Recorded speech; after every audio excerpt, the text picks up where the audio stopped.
126 ਲੋਕਾਂ ਦੀ ਮੌਤ ਹੋ ਚੁੱਕੀ ਆ। 6.8 ਮੈਗਨੀਚਿਊਡ ਦਾ ਭੂਚਾਲ ਜੋ ਤਿੱਬਤ ਦੀ ਹੋਲੀ ਸਿਟੀ ਹੈਗੀ ਆ ਉੱਥੇ ਆਇਆ। ਇਹ ਚਾਈਨੀਜ਼ ਮੀਡੀਆ ਜੋ ਰਿਪੋਰਟ ਕਰ ਰਿਹਾ। ਉਸ ਤੋਂ ਬਾਅਦ ਕਾਫੀ ਜ਼ਿਆਦਾ ਜਿਹੜੇ ਆਫਟਰ ਸ਼ੌਕਸ ਵੀ ਆਏ ਹੈਗੇ ਆ। ਡਿੰਗਰੀ ਕਾਉਂਟੀ ਸ਼ਿਗਾਸਟੇ ਸਿਟੀ ਜੋ ਤਿੱਬਤ ਦੇ ਵਿੱਚ ਆ, ਉੱਥੇ 9 ਵਜੇ ਦੇ ਕਰੀਬ ਜਿਹੜਾ 10 ਕਿਲੋਮੀਟਰ ਡਾਊਨ ਇਹ ਭੂਚਾਲ ਆਇਆ ਚਾਈਨਾ ਦੇ ਅਰਥਕੁਏਕ ਨੈਟਵਰਕ ਸੈਂਟਰ ਦੇ ਮੁਤਾਬਕ। ਤੇ 3600 ਦੇ ਕਰੀਬ ਘਰ ਜਿਹੜੇ ਆ ਉਹ ਕੋਲੈਪਸ ਕਰ ਗਏ। ਯੂਐਸ ਜੀਓਲੋਜੀਕਲ ਸਰਵੇ ਨੇ ਅਰਥਕੁਏਕ ਦਾ ਮੈਗਨੀਚਿਊਡ 7.1 ਦੱਸਿਆ ਆ। ਪਿਨ ਪੁਆਇੰਟ ਉਹਨਾਂ ਨੇ ਐਪੀਸੈਂਟਰ ਜੋ ਦੱਸਿਆ ਗਿਆ ਆ ਜ਼ੀਜ਼ੈਂਗ ਕਰਕੇ, ਜੋ ਲੋਕਲ ਨੇਮ ਆ ਤਿੱਬਤ ਆਟੋਨੋਮਸ ਰੀਜਨ ਦਾ, ਉੱਥੇ ਆਇਆ ਹੈਗਾ। ਇਹ ਭਾਰਤ ਦੇ ਬਿਲਕੁਲ ਲਾਗੇ ਆ ਤੇ ਯੂਰੇਸ਼ੀਆ ਪਲੇਟ ਬਾਉਂਡਰੀ ਜਿੱਥੇ ਹਿਸਟਰੀ ਬਹੁਤ ਵੱਡੀ ਹੈਗੀ ਆ ਵੱਡੇ ਭੂਚਾਲਾਂ ਦੀ, ਉੱਥੇ ਇਹ ਭੂਚਾਲ ਆਇਆ ਹੈਗਾ। ਪਿਛਲੀ ਸੈਂਚੁਰੀ ਦੇ ਵਿੱਚ 10 ਭੂਚਾਲ ਮੈਗਨੀਚਿਊਡ 6 ਜਾਂ ਇਸ ਤੋਂ ਉੱਪਰ ਆ ਚੁੱਕੇ ਆ ਇਸ ਏਰੀਏ ਦੇ 250 ਕਿਲੋਮੀਟਰ ਦੇ ਵਿੱਚ।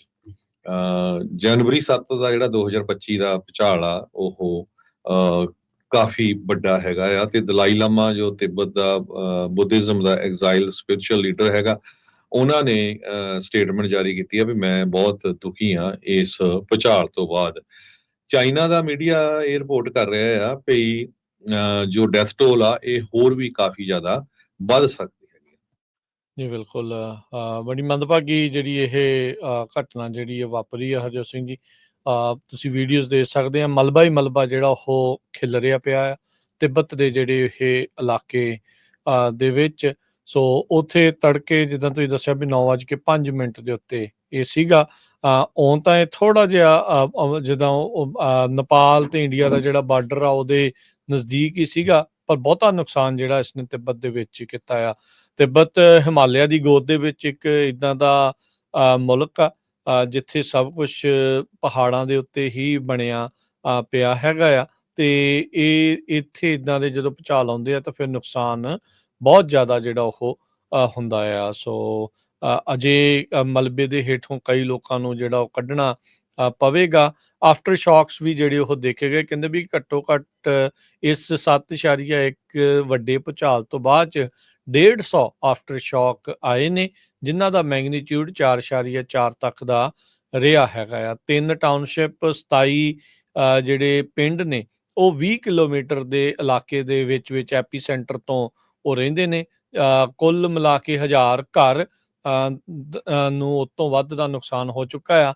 7000 ਲੋਕ ਸੀਗੇ ਜਿਹੜੇ ਇਸ ਐਪੀ ਸੈਂਟਰ ਦੇ 20 ਕਿਲੋਮੀਟਰ ਦੇ ਦਾਇਰੇ ਦੇ ਵਿੱਚ ਰਹਿ ਰਹੇ ਸੀਗੇ। ਸੋ ਜਿੱਦਾਂ ਤੁਸੀਂ ਦੱਸਿਆ ਵੀ 1950 ਤੋਂ ਲੈ ਕੇ ਹੁਣ ਤੱਕ 21 ਤੋਂ ਜ਼ਿਆਦਾ ਜਿਹੜੇ ਆ ਉਹ ਭੂਚਾਲ 6 ਤੋਂ ਵੱਧ ਮੈਗਨੀਚਿਊਡ ਦੇ ਹੁਣ ਤੱਕ ਜਿਹੜੇ ਉਹ ਆ ਚੁੱਕੇ ਨੇ।